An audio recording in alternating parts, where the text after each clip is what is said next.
Salve galera, vamos lá para o segundo vídeo. Bom, são muitos assuntos, né? Grécia, Roma e Idade Média, então eu vou fazer de forma um pouco diferente. Eu vou corrigir todas as questões com vocês, fazer um gabarito comentado mesmo. E aí eu queria pedir desculpas que eu cometi um erro. Botei o primeiro arquivo que eu fiz e não o último. Então vocês vão ver que eu não vou seguir a ordem sequencial das questões, mas eu vou colocar a numeração certinha para vocês aqui, tá? Desculpa mesmo.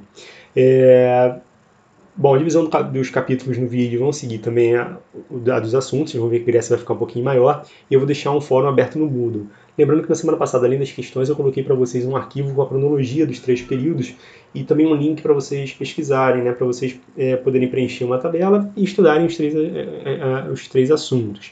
Que geralmente vocês têm lá no 6º e no 7º ano. Grécia e Roma no 6º, Idade Média no 7º, agora a Idade Média está indo para o 6º também.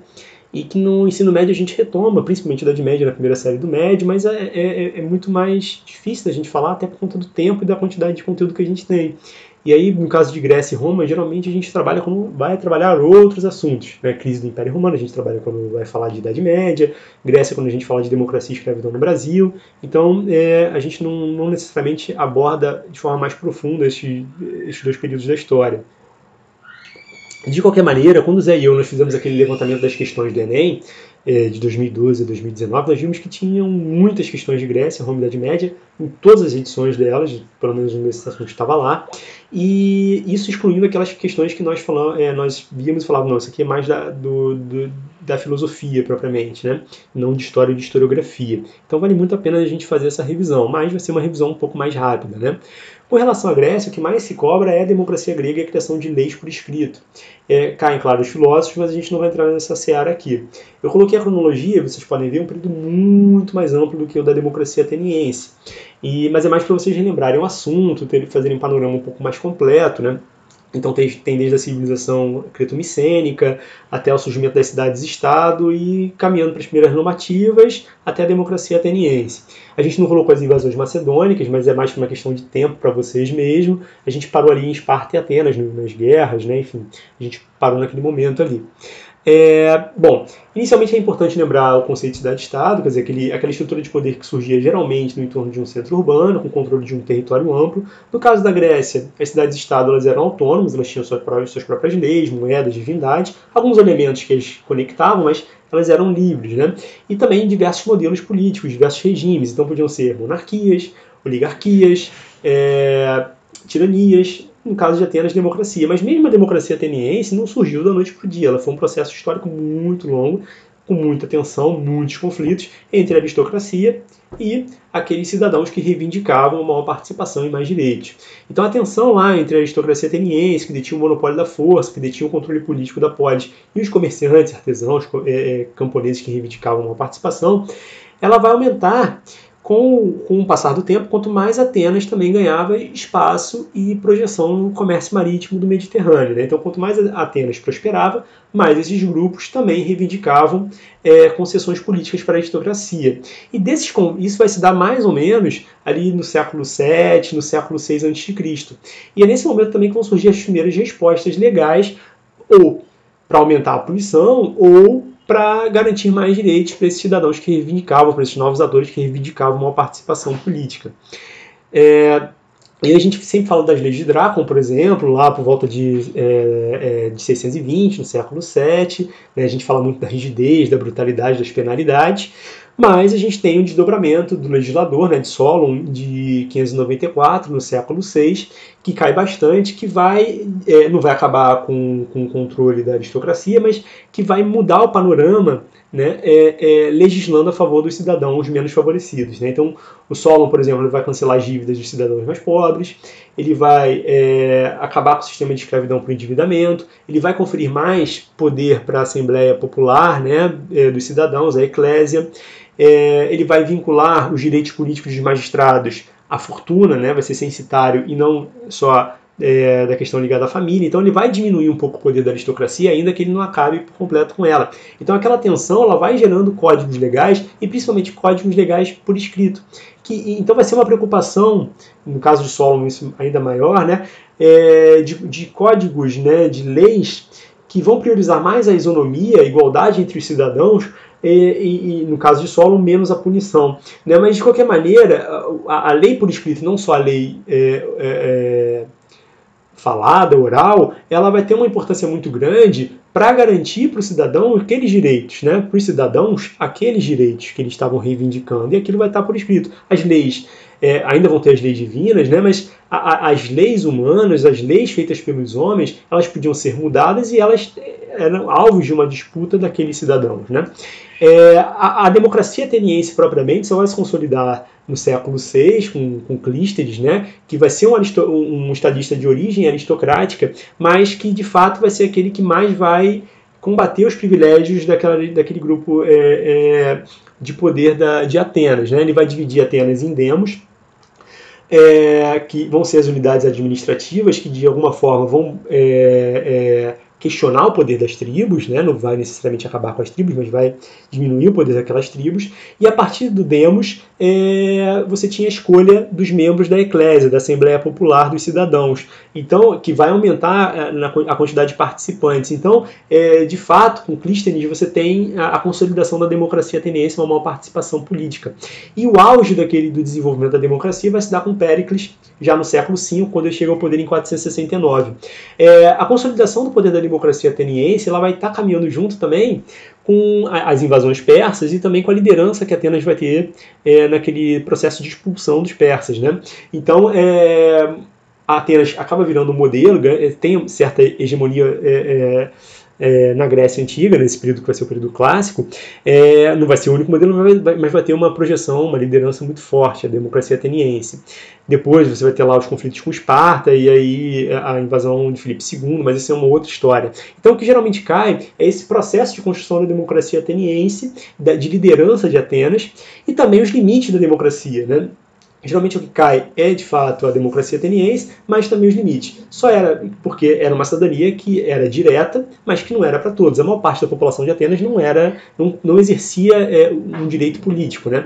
Só era cidadão mesmo maiores de 18 anos, filhos de atenienses, excluíam-se, claro, crianças, excluíam-se também as mulheres, estrangeiros e escravos. Então a maior parte da população não tinha direito político. E mesmo aqueles que eram cidadãos atenienses, nem todos podiam exercer a vida pública, porque não tinham necessariamente o tempo para ir lá exercer o poder político no espaço público. Então, eles tinham direito de voz, de voto nas assembleias, mas não necessariamente participavam. Em 395 chegou mesmo a existir um pagamento para que os tivessem menos posses, os mais pobres pudessem participar da vida pública, mas era uma questão pontual. Então cai muito a democracia, a construção da democracia ateniense e também os limites da democracia. Bom, vamos às questões. A primeira questão não tem nada a ver com democracia, é Sófocles, né, o Édipo Rei, e é uma história da mitologia, da tragédia grega, né, quer dizer, quando Édipo nasce, o pai dele, o rei Laio, ele recebe uma notícia de um oráculo que diz que um dia o filho dele o mataria, então ele condena o próprio filho à morte, né, e um pastor salva ele ali e ele é entregue a Políbio, que era o rei de Corinto. O Édipo descobre a sua história, né, a profecia do oráculo, acha que é filho de Políbio e foge de Corinto, e aí ele vai para no meio do caminho transtornado, ele acaba matando o próprio pai, ele vai para Tebas, vira o rei de Tebas, desposa a mãe, que também era uma das profecias do oráculo, e, bom, no final de tudo é a tragédia grega, né, quer dizer, a mãe, ele descobre que era que matou o próprio pai, que desposou a mãe, ele se cega no final, a mãe se suicida, e aqui a cena que está aqui no Enem de 2016 é da tragédia do Édipo Rei, e que está justamente falando desse último momento que ele descobre ali, que ele está conversando com o servidor e ele descobre toda a verdade, né? E aí o trecho da obra do Sófocles, ela é utilizada aqui, o núcleo da tragédia grega, que vai mostrar, a resposta certa é a letra E, a impossibilidade do homem fugir do destino predestinado pelos deuses. Você ainda vai ter, claro, as leis humanas elas vão existir por escrito, vão ampliar os direitos dos cidadãos, mas você, obviamente, tem toda a mitologia grega que faz parte do cotidiano da Grécia Antiga, né? E no caso ali da tragédia, né? do teatro grego. Bom, aí a gente tem as questões que vão ser propriamente de leis e da construção da democracia na Grécia. Então vamos lá. Questão 2 do Enem de 2014. Compreende-se assim o alcance de uma reivindicação que surge desde o nascimento da cidade, na Grécia Antiga, a redação das leis. Ao escrevê-las, não se faz mais do que assegurar-lhes permanência e fixidez. As leis tornam-se bem comum, regra geral, suscetível a ser aplicada a todos da mesma maneira. A ser aplicado a todos da mesma maneira. Para o autor, a reivindicação atendida na Grécia Antiga, ainda vigente no nosso mundo, buscava garantir o seguinte princípio: resposta correta, letra A, isonomia, a igualdade de tratamento entre os cidadãos. Quem era cidadão, no caso da Grécia Antiga, um grupo muito restrito, vai ter os mesmos direitos legais. Então, é isso que é a mudança na Grécia Antiga com relação à legislação. É um tratamento de igualdade, a isonomia.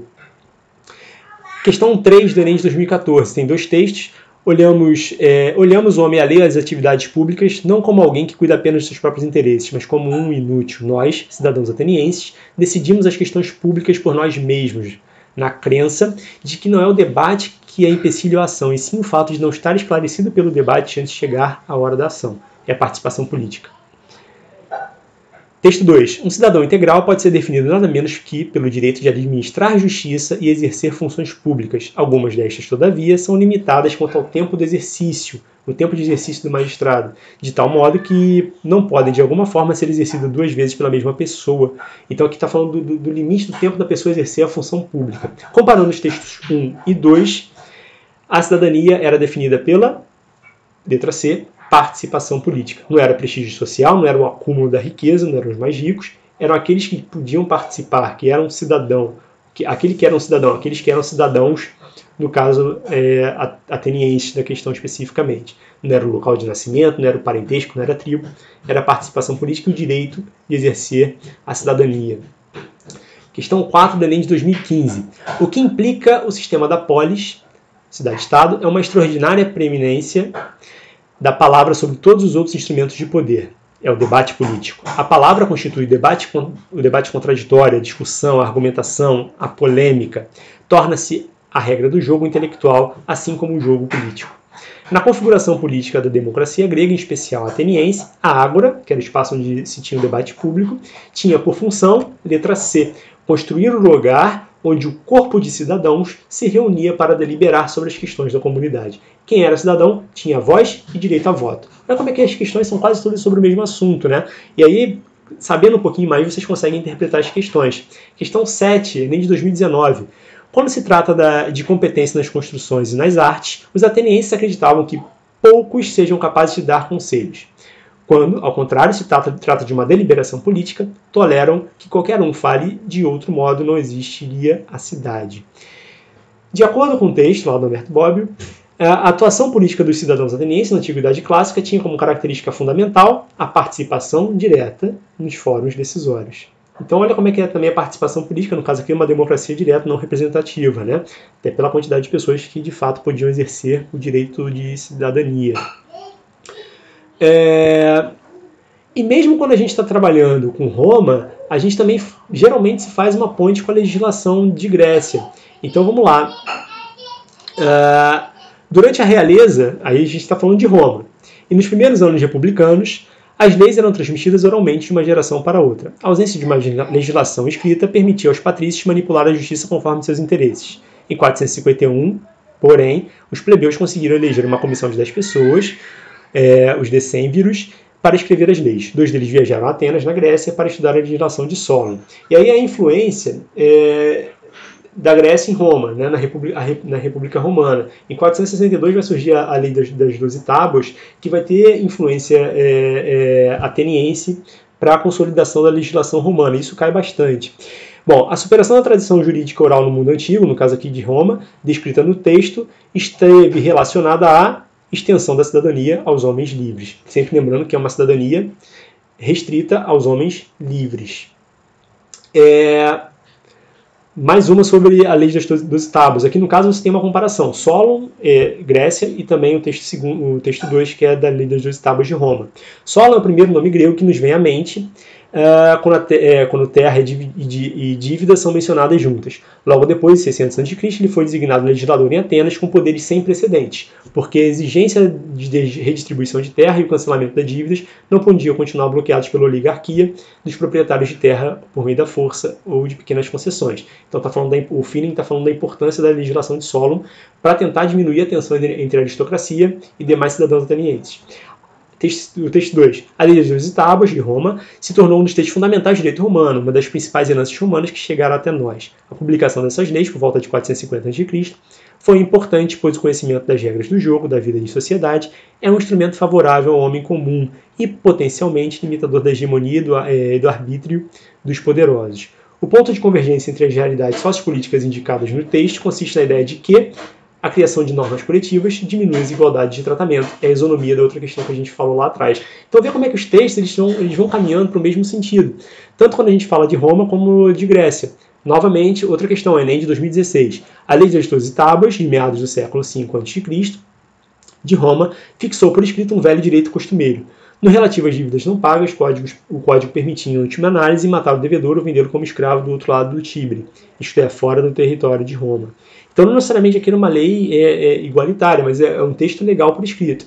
A referida lei foi um marco na luta dos direitos por direitos na Roma Antiga, pois possibilitou que os plebeus reivindicassem as mudanças sociais com base no conhecimento das leis.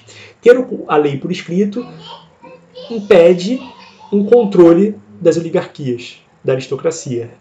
No fundo é isso que a gente está falando, que geralmente cai. Você vê que a gente falou de quase todas as questões aqui só falando de legislação. Então é basicamente isso que vai cair. Mas não é só o que cai.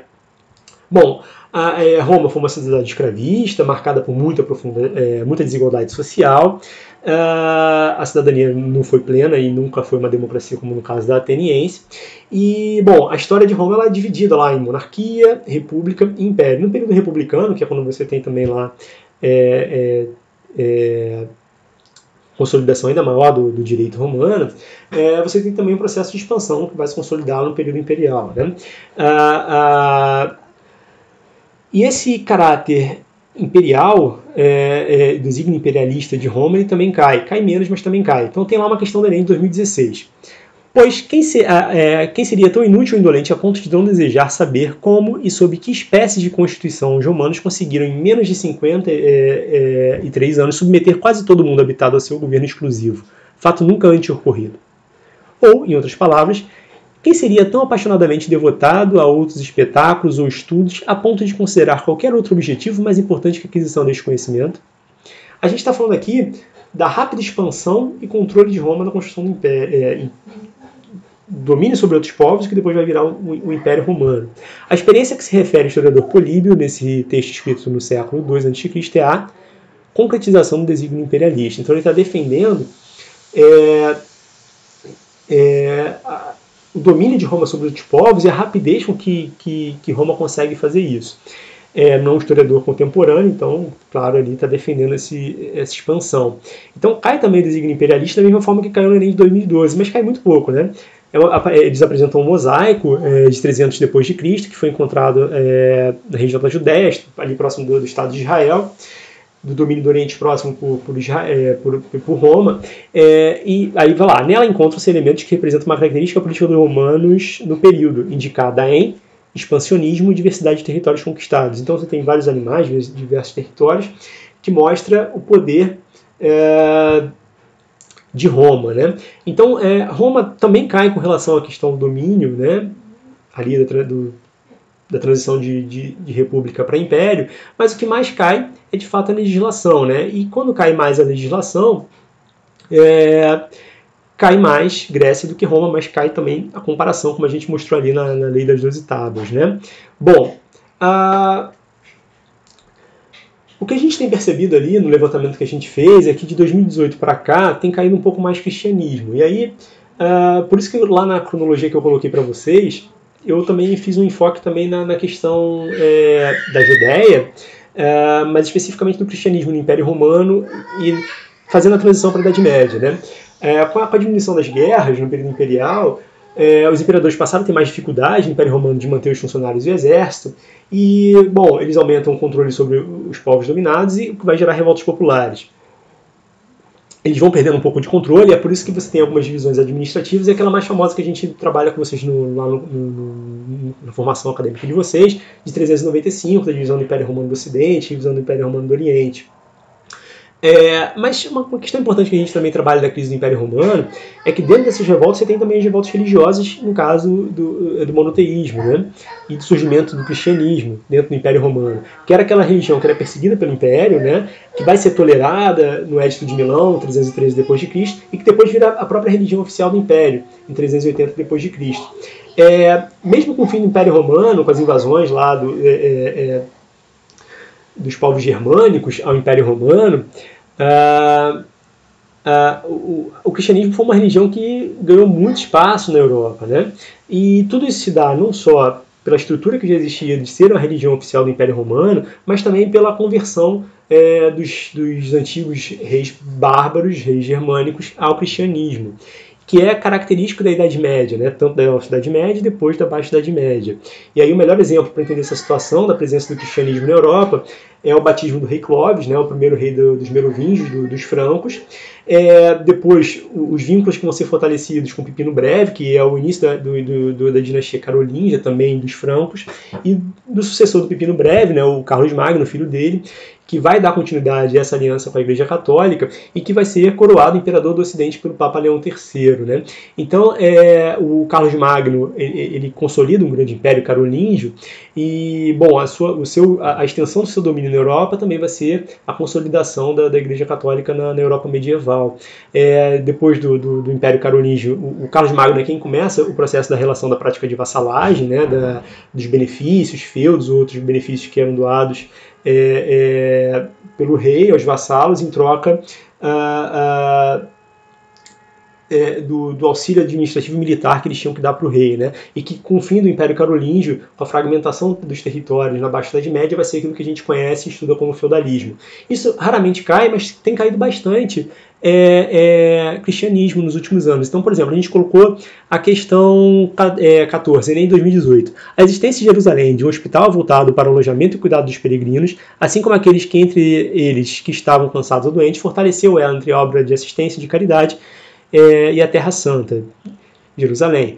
Ao fazer em 1113 do Hospital de Jerusalém o estabelecimento central da ordem, Papa Pascoal II estimulava a afiliação dos hospitalários do Ocidente a ele, sobretudo aqueles que estavam ligados à peregrinação à Terra Santa ou algum outro lugar. Esse texto, por exemplo, está falando especificamente das cruzadas. Então, passa a cair, enfim, já da Baixa Idade Média, mas mostra o poder da Igreja Católica e do cristianismo no medievo. Isso é o que mais geralmente cai ali. A ausência, questão 15, né, em 2019, olha, mais uma vez cristianismo. A ausência quase completa de fantasmas na Bíblia deve ter favorecido também a vontade de rejeição dos fantasmas pela cultura cristã. Várias passagens dos evangelhos manifestam mesmo uma grande reticência com relação ao culto dos mortos. Ele vai falando dos mortos e dos milagres e dos fantasmas. De acordo com o texto, a representação da morte ganhou novos significados no cristianismo para evitar a expressão das antigas crenças politeístas. Então essa tensão entre monoteísmo e politeísmo ele tem aparecido, não tanto em Roma, mas tem aparecido com relação ao medievo. Um pouco mais antigo, das edições anteriores do Enem, caía bastante a questão das cidades e do comércio na Idade Média, né? É sempre bom lembrar que o comércio e as cidades nunca desapareceram, nem na Alta Idade Média, nem na Baixa Idade Média, mas elas vão ganhar, principalmente ali na Europa Ocidental, com a expansão mercantil ocidental do século XII, aumento da produção da agricultura, descoberta de minas de prata, que vai facilitar o aumento também da circulação de moedas, e também o crescimento do comércio em longa distância, do Oriente para a parte ocidental, faz com que as cidades elas ganhem um novo impulso no século XI. Elas nunca assumiram, mas elas ganham um novo impulso lá, e aí as corporações de ofício, as guildas, especificamente de ofício, as guildas de ofício, o surgimento da burguesia, como a gente trabalha, lá século XI, XII, XIII, até a crise do século XIV, isso já caiu bastante nas provas, mas não tem caído tanto, né? Lembrando que as cidades, elas eram, na maior parte das vezes, submetidas ao interesse de um soberano ou também de um senhor, mas algumas delas eram tão fortes economicamente que tinham autonomia próximas de cidades-estados fortes também, de legislação e por aí vai, né? Mas era também uma relação muito tensa com os soberanos ou com os senhores. Bom, já caiu também, por exemplo, Enem 2015. No início foram as cidades. O intelectual da Idade Média no Ocidente nasceu com elas. Foi com o desenvolvimento urbano ligado às funções comercial e industrial, digamos modestamente artesanal, que ela apareceu como um desses homens de ofício que se instalam nas cidades, nas quais se impõe a divisão do trabalho. Um homem cujo ofício é escrever ou ensinar, e de preferência as duas coisas em um só tempo, um homem que profissionalmente tem uma atividade de professor e erudito, em resumo, um intelectual. Esse homem só apareceu com as cidades. É um texto do Jacques Le Goff, sobre os intelectuais da Idade Média. O surgimento da categoria dos intelectuais no período de destaque do texto evidencia a relação entre o desenvolvimento das cidades e a divisão de trabalhos. O intelectual, o homem de ofício, o homem que vai exercer a função comercial, a do trabalho artesanal e por aí vai. Divisão social do trabalho relacionada à cidade medieval.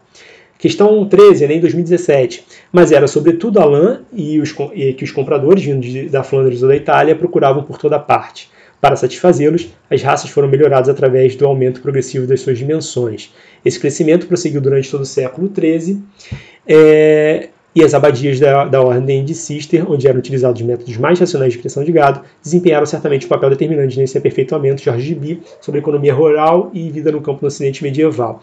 O texto aponta para a relação entre o aperfeiçoamento da atividade pastoril e o avanço técnico na Europa Ocidental feudal, que resultou do desenvolvimento da vida urbana. Então perceba também como um tema recorrente e que a gente consegue, por interpretação do texto, chegar à resposta, mas é bom a gente lembrar. Para terminar, da mesma forma que eu coloquei o Édipo Rei lá no primeiro, que não tinha nada a ver com o que predomina, tem uma questão sobre calendários, né?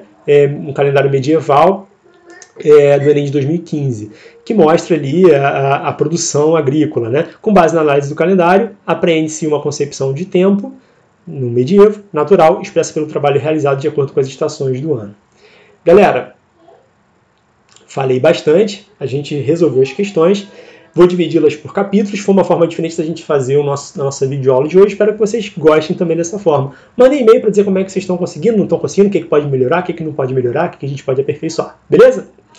Até a próxima semana. Tchau, tchau.